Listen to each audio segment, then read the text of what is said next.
रीवा के शिक्षा विभाग में एक ऐसा फर्जीवाड़ा सामने आया जिसे सुनकर शायद आप भी हैरान रह जाएंगे। यहाँ एक महिला जिसने कभी शिक्षा विभाग में काम नहीं किया, उसके नाम पर उसके बेटे को अनुकंपा नियुक्ति दे दी गई और ताज्जुब की बात कि जिस व्यक्ति को महिला का बेटा बताया गया वह उसका बेटा भी नहीं। हैरत की बात तो यहाँ है कि जिला शिक्षा अधिकारी ने नियुक्ति आदेश जारी कर दिया, फर्जी व्यक्ति ने ज्वाइनिंग दे दी और जब शिकायत हुई तो सारे फर्जीवाड़े का भांडाफोड़ हो गया। कथित तौर पर इस अनुकंपा नियुक्ति में जिला शिक्षा अधिकारी एवं अनुकंपा नियुक्ति प्रभारी राम प्रसन्न द्विवेदी की भूमिका संदिग्ध है। आनन फानन में जिला शिक्षा अधिकारी के द्वारा एक जांच टीम बनाई गई और 2 दिन के अंदर ही अपना दिया हुआ नियुक्ति आदेश रद्द कर दिया गया। अब अधिकारी इस मामले में आगे जांच करने की बात कर रहे हैं, जो हमेशा होता है। शायद अपने आप में यह एक ऐसा अनोखा मामला होगा जिसमें केवल फर्जी दस्तावेज के आधार पर किसी को अनुकंपा नियुक्ति दे दी गई हो।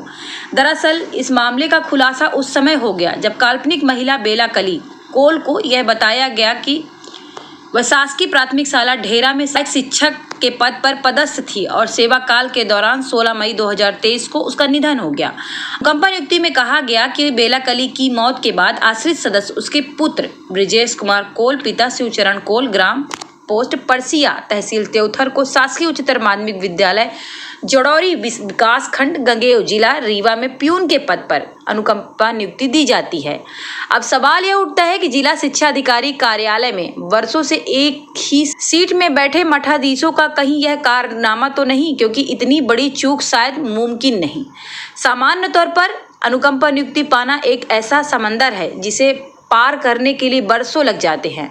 अनुकंपा नियुक्ति के लिए जो चेक लिस्ट होती है, जरा उस पर एक नज़र डालते हैं। 21 बिंदुओं पर आधारित चेक लिस्ट में हर वो चीज़ मांगी जाती है जो सामान्य तौर पर नहीं बनाई जा सकती, जिसमें कुछ मुख्य बिंदु हैं जैसे मृत प्रमाण पत्र, मूल निवास प्रमाण पत्र, जात प्रमाण पत्र, सजरा खानदानी, समस्त आश्रित परिवार का शपथ पत्र, आवेदनकर्ता का कलेक्टर सर्टिफिकेट, मृतक शासकीय सेवा की यूनिक आईडी, मृतक के शासकीय सेवा के स्थायी पद पर होने का प्रमाण पत्र और इस तरह के समस्त प्रमाण प्राचार्य द्वारा प्रमाणित होना अनिवार्य है। इन बिंदुओं पर नजर डालिए तो पता चलता है कि इस समंदर को गलत तरीके से पार करना मुमकिन नहीं है। तो फिर इतना बड़ा घोटाला कैसे हो गया, किसने किया, कौन शामिल है, इस तरह के कई सवाल हैं जिस पर अब पर्दा डालने का प्रयास किया जा रहा है।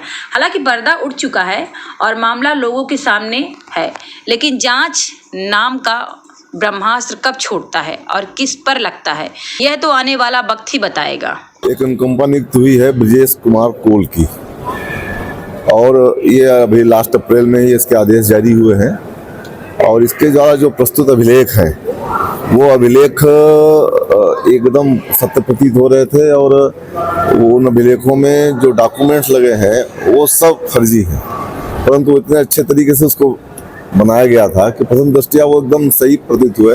अनुकंपा नियुक्ति चूंकि सहानुभूतिपूर्वक दी जाती है तो उसकी नियुक्ति के आदेश हो गए, परंतु नियुक्ति के उपरांत जब उसके बाकी कार्रवाई करनी होनी थी, उसके भुगतान हो जाए, तो ये संज्ञान में आया कि कुछ ये गड़बड़ है।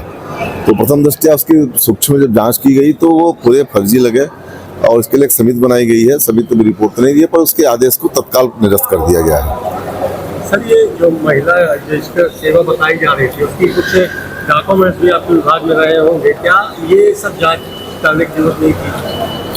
अब वो जांच करके तो ही हमारे पास आया, तो जिन्होंने जांच किया, जांच उन्होंने पता ही की, तो जांच के ही उपरांत हमारे पास आया। अब जैसा हमने कहा ना कि ये अनुकंपा नियुक्ति सहानुभूत होती है, आदमी लगता है कि ये अपने इन लोगों के बीच के हैं, अगर हो गया तो इनको दिया जाए, तो उस तरह से कार्रवाई की। पर वो अच्छा ये हुआ कि जब उसके भुगतान कार्रवाई है तो दोबारा संज्ञान में बात आई, तभी जांच हुई, तभी पकड़ में आया, इसलिए उसको निरस्त कर दिया गया। दस्तावेज प्रमाणित नियुक्ति कर दिया, ये कैसे कब कार्रवाई होगी? अब वो जांच समिति की रिपोर्ट आ जाएगी, उसके बाद कलेक्टर मैडम के संज्ञान में बातें हैं। सर, अनुकंपा नियुक्ति उसको दी जाती है जो आपके विभाग में कोई पदस्थ हो, खत्म हो जाए उसके बाद। ये महिला तो काम ही नहीं कर रही थी आपके विभाग में, तो तभी तो निरस्त कर दिया गया। कैसे, किस बेस पे ली गई? काम नहीं करती।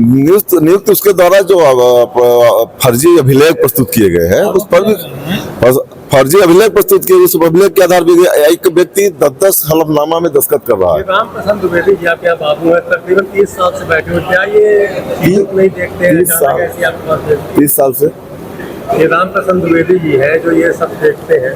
अब कहीं बता तो कहीं कोताही हो गई, जिस चूक विद्यालय हुई। में पदस्थ रहे होंगे, क्या वहाँ के प्राचार्य ने भी कुछ अभिलेख भेजे थे उनके? प्राचार्य के अभिलेख हुए हैं, पर वो भी अभिलेख सब फर्जी, सारे अभिलेख, वो पूरे के पूरे अभिलेख ही फर्जी। उसके पूरा सुनियोजित तरीके से किया गया। अब हो सकता है इसके तो पीछे और कोई मास्टरमाइंड है। ये एक वो आप अगर देखो जो पूरे अभिलेख अब आजकल तक दे देते हैं, वो आप देखो, वो क्या कहते हैं, वो इतने सुनियोजित तरीके से वो पूरे अभिलेख बने हुए हैं कि प्रथम दृष्टया लगता है यार इसके साथ मैं इसको इसका काम कर दिया जाए। सेवा पुस्तिका का अवलोकन क्या नहीं किया गया उसमें? पर जो है वो सभी उसमें लगे हुए थे, पर वो जो है सारे के सारे अभिलेख मैनिपुलेटेड है। सेवा पुस्तिका तो आपके ही कार्यालय में रही होगी। मामला फंसता तो शायद उसकी तो शासन इसीलिए इतने सारे छन्ने लगाए रहते हैं, कहीं ना कहीं पकड़ में आओ, कितना फर्जी करो आप उम्मीद। फर्जी हुई हो अब वो सारी जांच कराता हूँ मैं सारे। आप सोचो कि एक अनुकंपा नियुक्त में 10 कम से कम हलफनामा लगते हैं, जो वो हलफनामा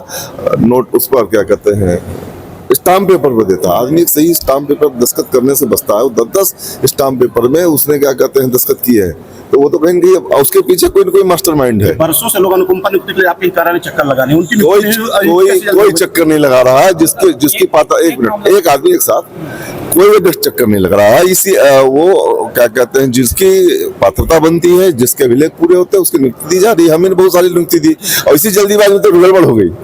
अनुकंपा नियुक्ति का ऐसा प्रकरण शिक्षा विभाग का संज्ञान में आया है। अनुकंपा नियुक्ति जो है वो गलत दस्तावेज जो आवेदक थे उनके द्वारा लगाए गए थे। सभी दस्तावेज ऐसे हलफनामे के साथ में दिए गए जो सत्य प्रतीत हो रहे थे, इसीलिए उसमें अनुकंपा नियुक्ति उस प्रकरण में की गई। लेकिन जब बाद में ये तथ्य संज्ञान में आया कि ऐसा कोई कर्मचारी जो है वो नहीं पाया गया और उनकी मृत्यु और अन्य जो दस्तावेज थे वो भी फिर प्रश्न उन पर भी उठाए, और इसी कारण से इसमें प्रथम दृष्टया जो जांच की गई और जांच में ये पाया गया कि वो जो अनुकंपा नियुक्ति है वो गलत तथ्यों पर, गलत दस्तावेजों पर प्राप्त की गई है, इसीलिए उसको निरस्त किया जा रहा है। साथ ही जिस व्यक्ति ने गलत दस्तावेज लगाए और जो आवेदक थे उनके विरुद्ध FIR की कार्रवाई भी की जा रही है।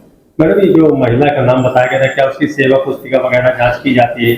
कोई नियुक्ति देने ये प्रकरण में जो है प्रथम दृष्टया जो जांच पाई गई थी, तो उसमें सबसे पहले ये काम किया गया कि उनकी अनुकंपा नियुक्ति को समाप्त किया जाए क्योंकि उन्होंने गलत दस्तावेजों पर ली है।